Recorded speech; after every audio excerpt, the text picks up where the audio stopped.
il sicomoro e lo zelo amaro.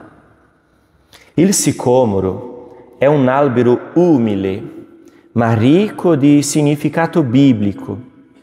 Il suo frutto, simile al fico, nasce piccolo e amaro.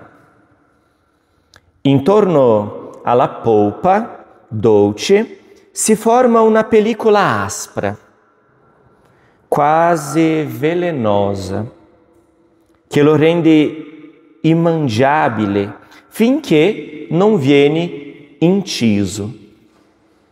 Solo quando il frutto è ferito, la sua amarezza si disperde e può maturare in dolcezza. Nelle regioni della Palestina antica, chi coltivava sicomori conosceva bene questo segreto. Era necessario incidere il frutto con un piccolo taglio e attendere alcuni giorni, affinché il succo amaro si perdesse e la dolcezza emergesse. Non a caso il profeta Amos, uomo dei campi e coltivatore di sicomori, come dice Amos 7, il versetto 14, conosceva bene il ritmo lento della maturazione e la sapienza nascosta nel lavoro silenzioso della terra. Allora, avete mai visto o sentito nominare questo frutto, il sicomoro? Sì? Zaccheo, il piccolo Zaccheo, era salito su un albero di sicomoro. Sicomoro, scusatemi, l'accento è sicomoro. E allora, salito sul sicomoro, Zaccheo provava a vedere Gesù, giusto? Ecco, ma io non parlerò di Zaccheo, parlerò del profeta Amos, che non era un profeta per mestieri, come per esempio facevano tanti altri profeti che vivevano da questo. Amos aveva il suo mestiere, allevava un bestiame. Quando arrivava il periodo della raccolta del sicomoro, allora lui si dava da fare con i sicomori. Era un soldino in più, diciamo. Beh, guardate, il sicomoro, l'avete mai visto il frutto? Non è grande, ma era una prelibatezza nella tavola di chi accoglieva qualcuno. Sai, noi adesso andiamo a prenderci delle nocciole, delle mandorle per offrire. Lì si andava alla fiera, si prendeva un pochettino di sicomori per offrire con altre cose, giustamente. Però costava un poco, non perché non nascevano tanti, ma perché la raccolta era difficile. Non bastava raccogliere, tu dovevi osservare. Sull'albero nasceva questo frutto grande quanto questo microfono. Tu osservava e diceva, adesso è arrivato alla grandezza che può arrivare, non crescerà più e quindi comincerà a maturare. Se lasci maturare da solo, non andrà bene. Quando lo sbucci e lo provi, è amaro, sa del sapore acido. Bene, allora che cosa si doveva fare? Si prendeva un ago, oppure qualcosa che fa un piccolo taglio. Pensa ai tempi, non era una cosa facile, si doveva salire sull'albero, salire su qualcosa che ti metti più in alto e uno a uno ferire. Allora il coltivatore di sicomoro è colui che ferisce il frutto. Ferire sotto, finché tra la buccia e il frutto dentro, questo amaro colasse fuori, proprio goccio dopo goccio, nella maturazione goccio dopo goccio, diventa dolce. È come noi ormai. Avete presente questo frutto? Avete presente il processo di preparare il sicomoro? Perché è importante? Perché dopo sì, se tu sali sull'albero, li raccogli, metti tutto dentro il cestino, poi vai a venderlo. Uno dice, ecco, questo coltivatore di sicomoro qui è attento, quindi ogni frutto che io mangio è tranquillo. Invece c'erano questi che lo facevano così, alla leggera. Tu andavi a prendere i frutti che lui aveva preparato, mangiavi uno, era buono, offrivi ai tuoi, no? Uno. E quello aveva raccolto uno che non aveva ferito, non aveva bucato, allora tu mangiavi, dicevi, è amaro, che cosa mi offri? Che cosa tu mi offri? Ecco, facevi una brutta figura davanti al tuo invitato, non è? Bene, questo esempio volevo raffigurare per partire a dire dell'argomento di questa sera. Lo zelo, ma non soltanto lo zelo. La necessità di imparare a avere lo zelo, ma che il nostro zelo non sia un zelo amaro, come il frutto del sicomoro. Così è anche per l'uomo. Nessuno matura spiritualmente senza una ferita che purifica. L'amarezza che spesso portiamo dentro, frutto di orgoglio, rigidità, paura, deve essere incisa dalla grazia, perché l'amore di Dio possa entrare e trasformarla in dolcezza. Come il sicomoro, l'anima umana custodisce dentro di sé un potenziale di bene che solo il tocco di Dio può far emergere. È la ferita accolta, non evitata, che permette alla persona di diventare feconda, di diventare dolce, capace di offrire agli altri un frutto buono e dolce.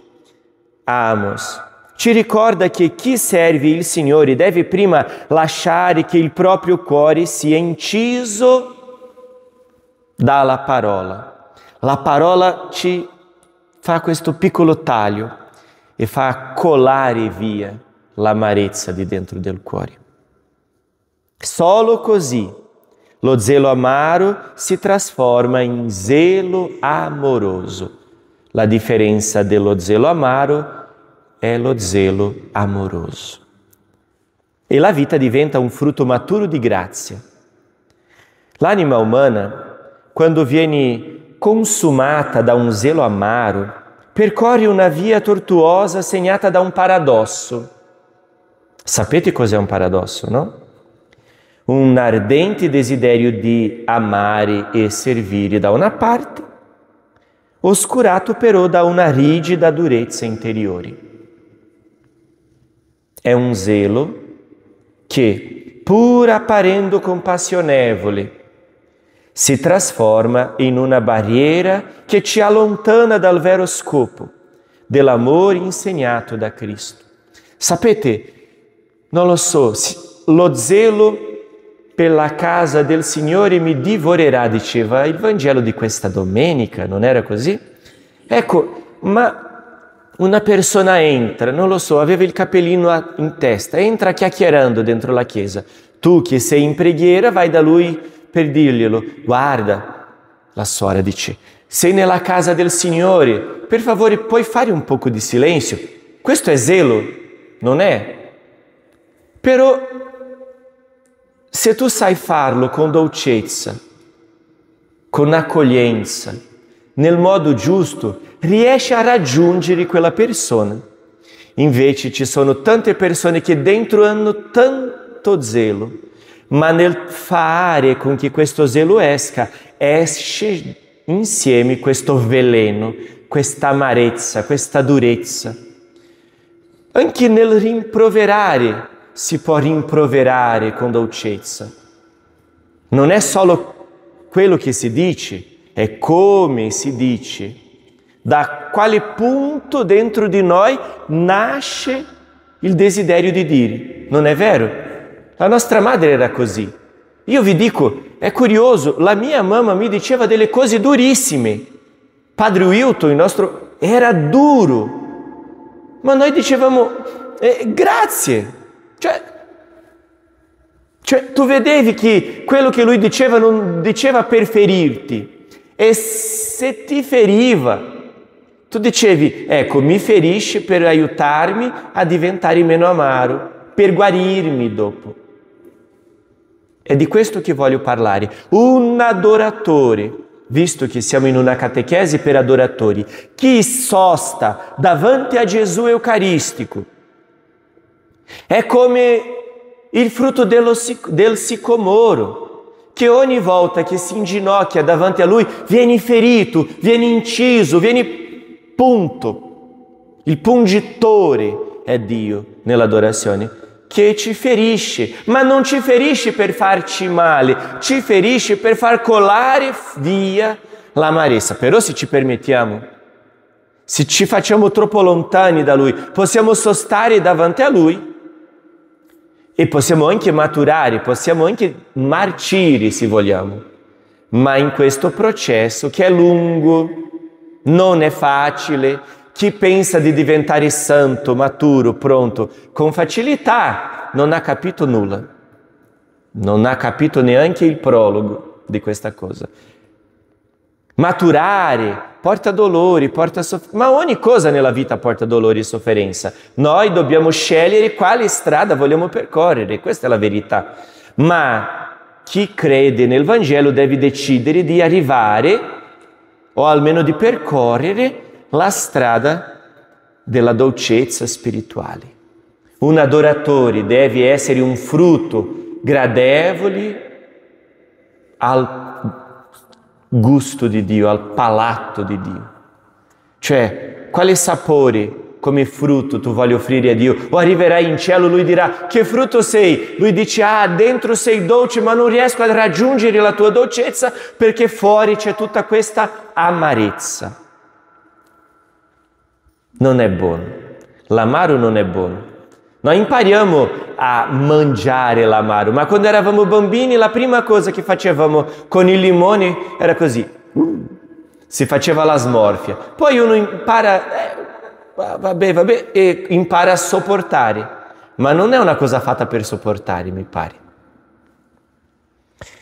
La devozione, in questo caso, porta con sé il peso dell'amarezza, dicevo.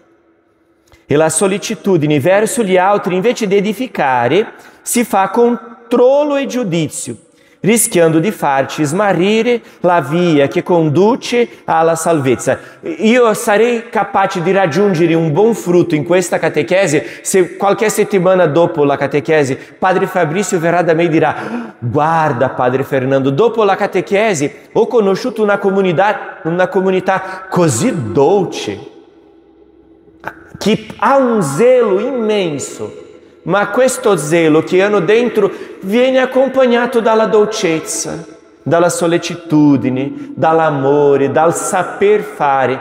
Grazie Padre Fernando, vediamo, facciamo una novena, sarò in attesa da questo momento.